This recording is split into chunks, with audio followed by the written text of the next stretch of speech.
All right, here's a quick video of how to draw some random numbers from a discrete distribution, just using the rand function and VLOOKUP in Excel. So one way to do this pretty easy if you have the regular Microsoft version of Excel is to use the data analysis add-in, and there's a little thing in there called random number generator. If you're using the Mac, you don't have that option. So there's actually a pretty easy way to do it, though, otherwise. So let's just make up a random distribution. Let's just say something. I've done this once already, but I'm going to do it again. Let's say 20% of the time you get a 200. I don't know what this is, 200 something. I don't know. 20% of the time, 0.20, 20% of the time you get a 500. 30% of the time you get 250. And 40% of the time you get, what did I say, 300. So this is a discrete distribution, right? And this sums up to 1, should at least. Yep. So that should be 100%, right? So if that's the case, if this is what we're dealing with, then we can actually pretty easily just randomly draw from these numbers using a rand function. First, the way to set this up, let's see. So these are just the percentages of the distribution, and here's the values of the distribution themselves. So we have to actually insert an extra column here, and we'll call these are like the cumulative percentage. So you start with 0, starts with 0, and then you just add, so I just say this number plus this number, right? Those two numbers added together. So the one above it, if I copy that down, just copy it up, paste it all the way down, I have this cumulative percentage. In fact, I could do it again, one more, and that equals 100%. So that's what we cumulative as it goes on. It's cumulative. It has to start with 0, though, in order for this to work the way I want it to work. All right, so if that's the case, then I can just use this equals rand function, right? And remember what equal rand does? It just gives us a random number between 0 and 1, right? So they're 0.61, and every time I hit F9 refresh, it will just give me a new random number. So what I really want it to do is to return one of these values over here, right?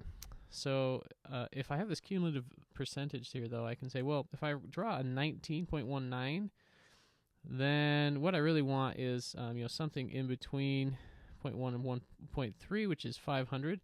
There's 20% in between here, right, which is that. 10% in between here, which is that. And 30% between here, which is this, and then put between 0.6 and 1, there's 40%, right? So it will give us our cumulative.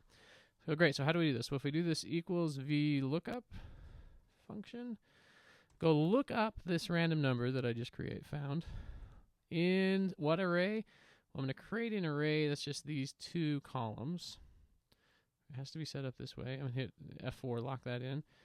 Comma, and then it says, well, what do you want to return? Well, I want it to return the second index in this array, right? So here's the first column index, and here's the second column index. I want it to return the second column index. So number 2, comma, and then the last thing is it's asking whether you want an exact match or like say in-between match, which we want an in-between match. We actually put the number 1. If we wanted exact, we put the number 0. If we want the in-between match, put 1. All right, so here we go. This one we got 300. So our random number was 0.96, which is in between 0.6 and 1, which remember that should happen 40% of the time. And so we've got a 300. So great, let's try it again. F9, here we're at 0.57. So 0.57 is in between 0.3 and 0.6, which should happen how much? 30% of the time? 30% of the time. That's exactly what we want over here. So that's 250. Okay, let's try one more time. Same thing. Same tune again. Wow, we'll keep getting these. Let's find another one. Come on, give us something we haven't seen. Here we go. Here's 500. 0.12. All right, so 0.12 is between 0.1 and 0.3. That should happen 20% of the time. 20% of the time. Yep, 500. 500. Okay, so here's another simpler way to do this. In fact, I've already done this on the worksheet below. So let's just say, or to the right, I should say. Say I want to create 100 random variables.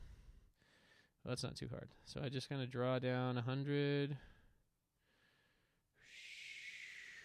There's a faster way to do this. It's just taking a while. 100. There we go. And I'm going to put this all in one in one cell. So equals v lookup, whoops, equals v lookup. And the lookup value, well, I'm going to just type in rand in here. I'm just going to say go look up a random number. It'll just generate a random number every time, right? And every time I hit F9, it'll be a different one. That's what I want it to find. Where do I want it to find? Comma, create look into this index here at F4, because I'm going to lock that down and copy it down. And comma, what column do I want it to return? I want it to call the second column. And I want to put a 1 in there because I don't want an exact match. I want an approximate match. Hit enter and paste that guy down. There we go. I got 100 random variables that follow this discrete distribution. How do I know that it actually follows that discrete distribution? Well, I could do this COUNTIF function. Let's try this. So I want it to count in this range. Control Shift down, hit F4, lock that in. Comma, what criteria I want it to find that one. Let's see how many times I found that. It should be, I found it 15 times, it should be about 10 times, right? There we go. So it's going to be different every time I hit F9, but here it's 10% of the time. I did 100, right? So 10. This should be about 20, got 14. This should be about 30, got 33. This should be about 40, got 43. So if I hit F9 and refresh, it's going to be pretty close.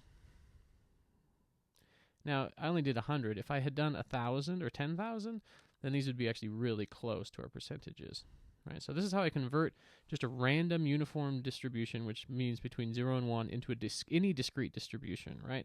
So I could have as many categories as I want here, right? I only had 4 here, but there's no reason I couldn't have 10 or 15 or 100. And then the values can be whatever I want. That's the value. That's the beauty of a discrete distribution, right? I could only have 2, or I could have 10, or I could have 5. I could easily convert a rand between 0 and 1 into any discrete distribution using this technique. So hopefully this helps you.